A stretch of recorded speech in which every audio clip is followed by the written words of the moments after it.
O Vasco fez reunião e quer 800 milhões. Eu vou trazer todas as informações sobre esse processo do potencial construtivo de São Januário. Negociação acertada por atacante, recusada por meia, mas propostas estão a caminho. Corda bamba para Fernando Diniz. Sob pressão, diretoria do Vasco dá respaldo ao treinador e acredita em vitória contra o Volta Redonda. Vamos falar muito de Vasco aqui nesse vídeo e, claro, você, torcedor vascaíno, seja bem-vindo aqui ao canal criado e destinado para você. Aqui, você que é vascaíno vai acompanhar tudo relacionado ao Vasco e, claro, a gente vai torcer para o nosso Vasco da Gama voltar a vencer, reencontrar o caminho da vitória. Eu acredito. Quero já no início desse vídeo perguntar se você acredita nesse novo momento do Vasco. A gente precisa urgente acompanhar e andar ao lado da vitória. Vai lá nos comentários, deixa a cidade de onde você está falando e se você acredita no Vascão no ano de 2026, assim como eu acredito. Vamos falar bastante sobre situação envolvendo potencial construtivo aqui. Eu já quero trazer detalhes, mas antes eu vou pedir humildemente o seu joinha, porque o seu joinha avisa para a plataforma que o vídeo já começou e, claro, você também recomenda o vídeo para mais vascaínos através do seu like. Como aqui é um canal só de vocês, só de vascaínos, eu peço para você chamar geral através do seu joinha. Beleza? Se você não é inscrito no canal, botãozinho inscrito, inscreva-se aqui embaixo. Não perca, confere ali, vê se você está inscrito, tá? Eu tô achando que você está aqui e não está inscrito, dá uma olhadinha ali. Olha só, quero falar inicialmente nesse vídeo, sem enrolação, informação importantíssima sobre o potencial construtivo de São Januário. Pois, para quem não sabe, o potencial construtivo é o potencial que ali em São Januário poderíamos ter ali várias construções, por exemplo, vários prédios, e não será utilizado porque ali tem um estádio. E com isso, esse potencial de construir esses empreendimentos ou essas edificações, ele é transferido para outro terreno. E aí as empresas compram essa mais-valia, né, podendo construir em outros locais. É meio que um controle urbano demográfico que é transferido, né?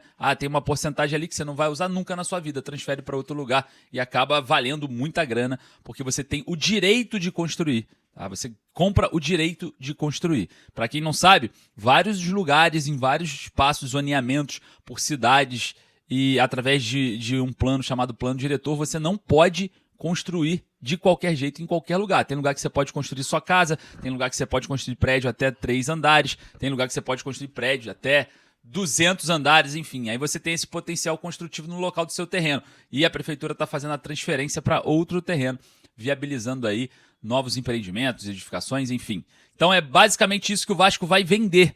E aumentou o valor diante de uma reunião feita entre Vasco, diretoria do Vasco e o prefeito Eduardo Paes.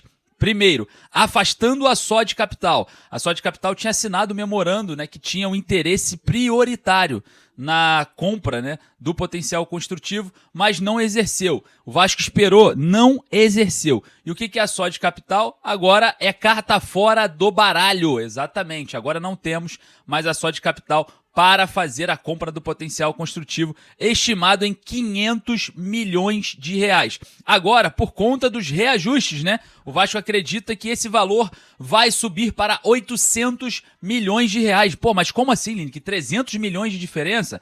Sim, 300 milhões de diferença, porque existe o reajuste na construção civil, os materiais ficam mais caros, os serviços ficam ainda mais valorizados, a gente tem um aumento muito grande e depende muito da taxa Selic, a construção civil. Então, se a taxa está alta, vai ficar pior para você construir por conta dos valores de empréstimos, terceirizações, enfim, vários aspectos na construção civil são afetados no decorrer do tempo. E o Vasco acredita que todos esses aspectos influenciaram para o Cruz Maltino aumentar de 500 para 800 milhões de reais a venda do potencial construtivo de São Januário. Então a gente vai estar observando, né, esse cenário mais valorizado e empresas já estão interessadas. Muitos falam da construtora Primorar, né, que é uma construtora que tem uma vasta linha de trabalho dentro do sudeste do Brasil, né, São Paulo, BH, o próprio Rio de Janeiro,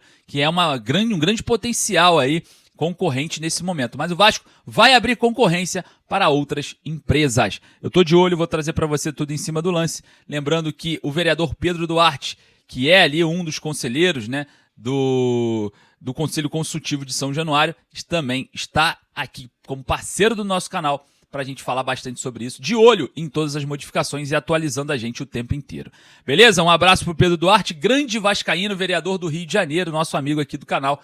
Muito obrigado pelas informações, muito obrigado pela dedicação ao Cruz Maltino dentro desse processo da reforma e ampliação de São Januário, a tão sonhada reforma e ampliação de São Januário. Beleza? Olha só, quero falar aqui agora sobre negociações. Proposta aceita. GB está a caminho do Fortaleza e agora vai jogar a Série B pelo Leão. Exatamente. O jogador que foi muito contestado na última partida contra o Bahia em São Januário, acertou bases salariais e chega ao Fortaleza por empréstimo. O Vasco empresta o jogador até o final da temporada. O GB, que era uma das esperanças da torcida do Vasco na base, parece que não vingou, né? Parece que não conseguiu ter um ritmo tão interessante, até mesmo uma sequência de jogos que possa viabilizar uma possível permanência dele na equipe comandada pelo técnico Fernando Diniz. Vale lembrar que o Vasco não é a primeira vez que tenta negociar o GB. O Vasco já tentou fazer negócio com o Fenerbahçe, né, lá da Turquia,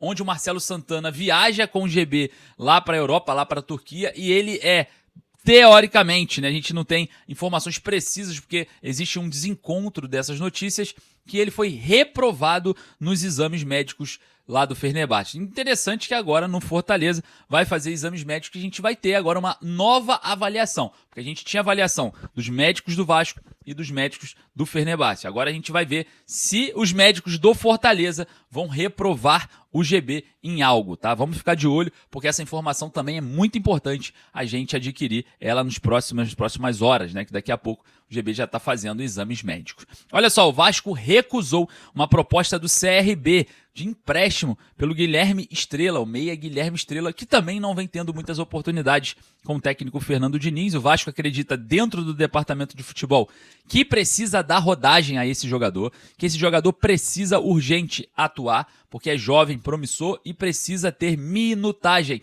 para ter uma evolução nesse momento da temporada. É claro, o técnico Fernando Diniz prioriza outros jogadores. Entre esses outros, o Matheus França, que é muito questionado pelo torcedor vascaíno. Muita gente acredita que para dar oportunidade ao Matheus França, ao Tietê, ou sei lá, outro jogador que já atuou como meia ofensivo, não o Rojas, que é bom jogador, mas o Tietê já jogou como meia ofensivo e o Guilherme Estrela como opção no banco de reservas. É tipo algo bizarro, mas a situação envolvendo a diretoria é que quer dar minutagem ao jogador. Enfim, eu concordo, acho que o Estrela tem que jogar, é bom jogador, mas poderia jogar no Vasco, né? Poderia ser opção no Vasco quando fosse jogar com time alternativo, enfim.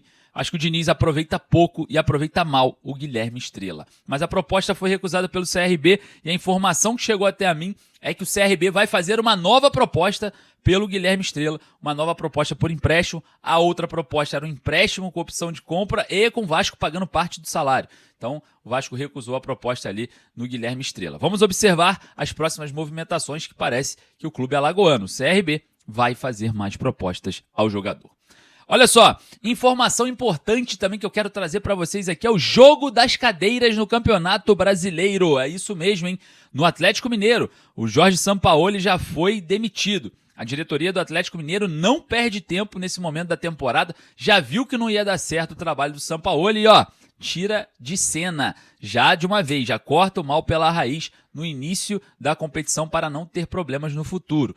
Lá no Santos, o Vojvoda, ó, balança, exatamente, tá? Em cima de um fio de ouro que são os jogadores, mas balança. Pela diretoria santista e pela torcida, o Vojvoda está muito próximo de uma queda no cargo, né? Ali principalmente porque faz uma campanha muito ruim no Campeonato Brasileiro, uma campanha igual à do Vasco, a mesma campanha. Jogou fora, perdeu, jogou fora 2 vezes, perdeu e empatou uma em casa. O Vasco tem ainda uma situação pior, porque jogou 2 jogos, né, ali jogando fora e jogou contra 2 jogos jogando em casa contra a Chapecoense, contra o Bahia e 1 fora. O Santos jogou 2 fora e 1 em casa. Então a situação do Vasco ainda é um pouco pior e o Vojvoda balança lá no Santos. No Vasco, a situação é basicamente a mesma com o técnico Fernando Diniz, tá? Sabe por quê? Dentro do departamento da alta cúpula da diretoria do Vasco, algumas pessoas, alas já vêm considerando a saída do treinador. Felipe e Pedrinho, essa é a informação que chega pra gente na manhã dessa sexta-feira. Felipe e Pedrinho não querem demitir o treinador e dar o respaldo ao trabalho do técnico Fernando Diniz. Vai respaldando o trabalho do técnico Fernando Diniz, segurando o treinador no máximo que pode, porque acredita muito em uma possível virada de chave. O Vasco encara amanhã o Volta Redonda pelas quartas de finais do Campeonato Carioca, jogo importantíssimo, tanto para a classificação no campeonato, tanto para a situação envolvendo pressão no técnico Fernando Diniz. Bom, queria agradecer aqui a sua presença, lembrando que daqui a pouco eu volto com mais informações. Muito obrigado pelo seu like. Se você não deixou, deixa ali embaixo. Ajuda muito o nosso trabalho e fala para a plataforma que, falar de Vasco é positivo. A gente acaba elevando o nome Vasco nas redes sociais. Isso é importante para vários fatores. Beleza? Forte abraço, galera. Até a próxima.